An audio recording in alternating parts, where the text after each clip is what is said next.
Next up, Alex here with the Course Life podcast, joined by the 2022 champion of the PGA Professional National Championship, back again to defend the title here at Twin Warriors in Santa Ana.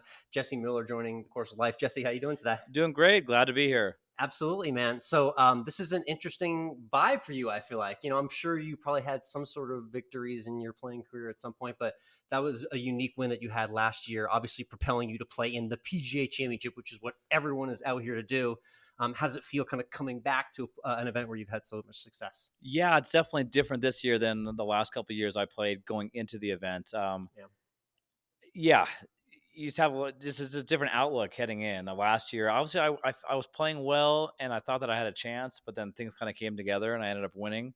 And this year, I feel like I have a chance again, but it's just so hard to win a type of these type of events with so many good players. So I just want to put myself in position in the last couple of days and see what happens. Very cool. So we're out here in New Mexico, but I am from Austin, where I live now. That's where you had your victory at Barton Creek. We'll do a quick look back because I know we're focused on the goal this week, but tell me about last year and the experience at Barton Creek and coming out on top of the event. Yeah, I really like the course, and I think this course is a little bit similar in that you need to drive it really well because here they have some desert type landscape outside the fairways, but there they had a lot of thick trees. Yep. So it was very important to hit the ball in the fairway, and both courses have quite a bit of wind.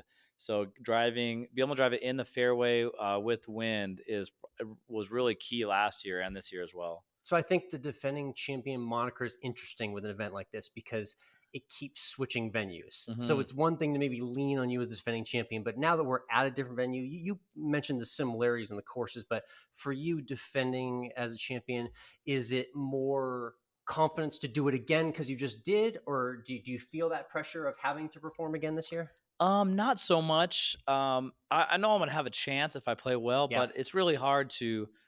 I mean, I don't know if there's been a repeat champion, and it's really hard to win this event twice, or hard to win this event once. So um, we'll see what happens. I know I have the game to do it. It just usually things have to fall into place to be able to. You have to play well over 4 days and get a couple good breaks and have things go your way to come out on top of these type of things. What part of your game do you think it will be this week if we see you, say, back at the PGA Championship again this year? Usually putting. When you win events, you have to make some putts. Yeah. So making the putts under 5 feet, and then rolling some ones in longer. Usually you're not winning. You can finish in the top 10, top 20 by hitting the ball well and not putting great. But to be able to win events, usually you have to putt well. Yeah, definitely. I'm curious, when you do come to a new course like this, you said you got here a couple days in advance. Yeah. This is a tip really for anyone out there who's trying to learn a new course, whether it's their local tournament or they're just playing a new course against their buddies and they want to dominate. Yep. What are you going and scouting most actively, and what are you looking for when you play a course the first time to learn it as fast as you can? Yeah, a couple things off the tee, like the lines that I want to take and the clubs to hit off the tee to give myself the biggest chance or biggest percentage to hit it in the fairways. Yeah. Because a lot of the holes out here are dog legs and they narrow at certain spots. So sometimes it's a little more, it's wider to hit driver up closer, or then sometimes wider to lay back from 250 off the tee and leave yourself 175 rather than try to push it up there. And the other thing probably is the speed of the greens. So getting comfortable with the pace, because if you're not comfortable with the pace, it's hard to give yourself make a confident roll on anything. Yeah. And when you get to that practice green, what does that look like for you? Do you start with short putts and go longer, or do you just start right off the bat and hit a few 50-footers to just kind of get the muscles loose? How do you like to do that? I don't know if I have a certain order, but I definitely do both. So I practice a lot from inside the 6 foot range, because you get a ton of those throughout the week, and then a lot of 20 to 30, 40 footers to try to get that pace right. And that just gives me so much more confidence that I'm trying to make those putts if I'm confident in the pace. Very cool. I want to do a quick little backtrack to obviously the goal, which is on every club pro's mind here, is if they can't win, get themselves to the PGA Championship. Yep. That unbelievable feat of playing in a major championship. Yeah. This is what makes this unique event to any other event in golf. Is it there are 20 spots on a major championship? Yes. On the line. Like, that's just wild to say out loud. Looking back on last year, Southern Hills, Monday, Tuesday on the range, getting used to that environment of playing on that stage. What were your biggest learning experiences there? Yeah, playing in a major championship, the golf courses are just so severe. I'll say that is the biggest difference. There's just no room for error out there. The rough is really tall. The pin placements are tough. The greens fall off. So just learning how to really manage your game, and your weaknesses are just really exposed. So it that's probably the main difference between that course may play completely different 6 months ago, but how the PGA sets it up, it's pretty impressive. Yeah, Yeah. they're good at that. Yes, they are. Very That's good at right. that. He says, laughing. Yes. Jesse Mueller, 2022 champ of the PGA Professional National Championship, joining us here on the Course of Life. Let's talk about where you come from. Every pro in this event has a story about their club and where they come from. Tell us a little bit about where you are and where you play out of as well. Yeah, I work at a Grand Canyon University's golf course in Phoenix. So the university is located in central Phoenix, and they have the golf course that's about 5 miles from campus. So I've been there for about 8.5 years now, and I love working out there. And I also work with the team, the men's golf team, a little bit too. So managing the golf course I love it, and then also it helps my game stay in shape. Playing with the college team as well. So Okay, yeah, yeah, you yeah. out there playing the matches with them? Yeah, yeah. Keep I it don't fresh? travel with the team, but I'm out there with practice and we go back and forth, so it's good. They keep you Yeah, young. I like that. that's right. And GCU, that rings a bell for a lot of sports fans. We just saw them in March Madness as Yeah. well too for the basketball fans out there. But tell me about that campus. I first came across Hmm. GCU for their extremely viral videos of the crazy Yeah. fan and environment at their basketball Yep. games. What's your background with the school? And I know you have a long background in the Valley area, but what's your background with GCU and how you got there? Yeah, I've been in Phoenix my whole life, and then when I was playing professionally, and then I started to transition out into working in the golf industry, and I Yep. had a great opportunity to work there, and then it's been an amazing experience to kind of watch the university grow. And then you mentioned the basketball games. I do have season tickets. I try to go to Nice. all those games, and it is amazing. They have about 7,500 seats and about 4,000 are students, and they're sitting right on the floor. So there's a lot of energy that comes to those games. So they're all fun. Yep. Yeah, people like need to get to YouTube immediately and Yes. watch these GCU intro videos if they haven't already. How did that initiative start with the university to get the crowd so into it and at such a high volume, like beyond any other gym in college basketball? There's got to be a team kind of on the university side that helps kind of There get the students is. in there, right? Yeah, Like, the executive team really wanted to make that a focus to have the student-led group.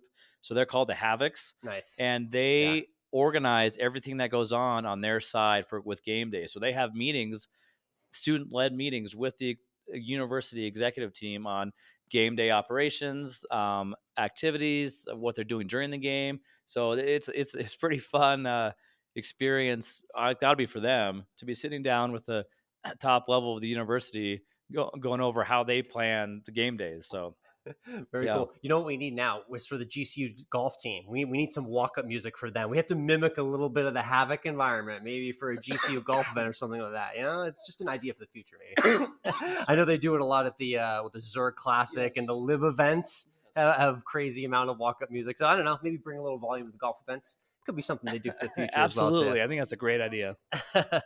Love it. Again, Jesse Mueller joining us here, Course of Life podcast. And a very interesting story I have to ask about your wife caddying for you as well, too. Your wife, Jessie. Yes. Tell me about the background with you and your wife's relationship and how you got together. Yeah, so she knows golf and she's played golf pretty much her whole life. Doesn't play as much anymore now that we have kids and she's busy. But when I was playing full time, she would caddy for me a bit. She caddied for me in the US Open 2012, and she caddied for me last year in the PGA and the US Open. So I feel comfortable with her on the bag, and obviously she was there with me last year at the PPC. So yeah, it's because I don't have play full time, so it's kind Yeah. of getting used to a new caddy, and she's obviously I'm very comfortable with her, so it's easy. It's easy for me just to have her on the bag this So week. have you Yeah. tried the bros before? And then you asked the wife one day? I'm curious how that all went down. Yeah, I don't know because they have caddied for me as well, Yeah. but they're kind of busy too. But I don't know. I got in. I don't know. Maybe getting into the U.S. Open with her on the bag, and then I had so much success kind of early with her that I just keep it going. So Nice. yeah, That's another thing I want to mention too, the US Open qualifying process to yes, you. Local, sectional, going through that and getting through now hmm twice you've gotten through, yeah, yeah. correct? Hmm. What did you learn to help maybe get you through the second time that maybe you didn't know the first time about that qualifying process? It's a grind. Yeah, it is. Probably just to be patient. It's 36 holes, a long day. If you don't get off to the best start, it's okay. There's holes to make it up. Yeah. And if you're not 2-3 under on the front nine, if you're a couple over, just stay patient because you might get on a run and shoot 3-4 under on the back nine, and that kind of happened to me this last year. I can't remember what I was. I was probably 2 or 3 shots out of the number. Then on my 14th hole, I holed out from 60 yards for eagle, and then birdied the next hole. So I went 3 under after for 2 holes, and that got me on the number. And I was just kind of hanging around 1, 2, 3 under the whole day. And then sometimes that happens. So I've probably done US Open locals and sectionals, locals 20 times and sectionals probably 10 times. So that's probably what I've learned from playing in sectionals. Yeah.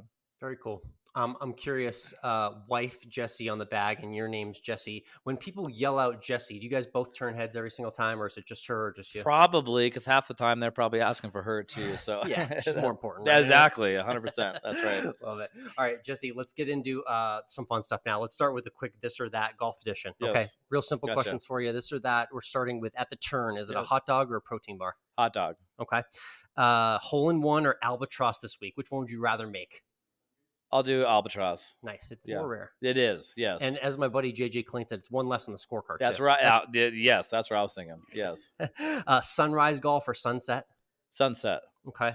And how would you shoot a lower score for 18 holes? You're a righty, correct? Yes. How would you shoot a lower score for 18 holes? Righty with one hand or lefty with two? Probably righty with one hand. Yeah. Have you ever messed around? I have hit holes? A little bit, but it's difficult. Yeah, it's like starting over again. It is starting over. And then in the hotel during tournament week, you just flip through the channels, or you watching movies at night? Kind of a combination. The Suns are playing this. Suns are in the playoffs right now, so I'll probably watch the Suns games. But other than that, probably movies. Yeah, love it. Okay, cool. Let's do a random rule question, and this always scares people because they always wonder, oh gosh. You're going to quiz me on the rules now. I'm just going to ask you a fun question about the rules. So you just tell me when to stop. Okay. We're going through the entire rule book here. Yeah, I think they changed the rule book recently, so we'll see how this goes. Let's go. Rule 17. All right, let's see what we got here. Oh, okay. Well, these rules are about playing a ball from penalty area. Okay. So that question's easy. How about a really crazy moment where you hit a ball out of a hazard or water or just a spot you really shouldn't have been playing out of? Oh, I probably had a lot of those over the years. Let me try to think. 1 year, this is when I was playing just out of college. I was playing an amateur event, and my golf ball I guess you could say it's not quite a penalty area, but I was in a bunker, and I plugged. Oh, okay. And I didn't know you could take an unplayable, but you got to leave it in the bunker. So I played 2 balls, but my golf ball was so far plugged that it took me like 5 shots to get out. So I played 2, and the other one I took a drop outside the bunker, which you can't do. Oh. So if your ball is really plugged in the bunker, you can take the unplayable, but you got to drop it in the bunker. Just in the bunker. Yeah. Which probably would have been a pretty good lie compared to what you had. Yes, that would have saved me probably 4 shots. I think the ball probably went deeper the first couple. I think it did. I think it did. Yes. Yep. All right, we're going to avoid those this week. All right, yes. We'll wrap with our 19th hole question, Jesse. This one's easy. You get into your favorite clubhouse. What's your go-to order, your favorite meal and drink after a long day on the course? Oh, probably a cold beer and I don't know, probably maybe nachos and a cold beer after a long day. Yeah. Yeah. Mm-hmm. Can't go wrong with nachos. Yeah, Love that. Great answer. Yes, Jesse, thank you so much for hopping on the course of life. Best of luck this week with everything at GCU. And next time out in the Valley, I'll see you for sure. Sounds great. Awesome. All right.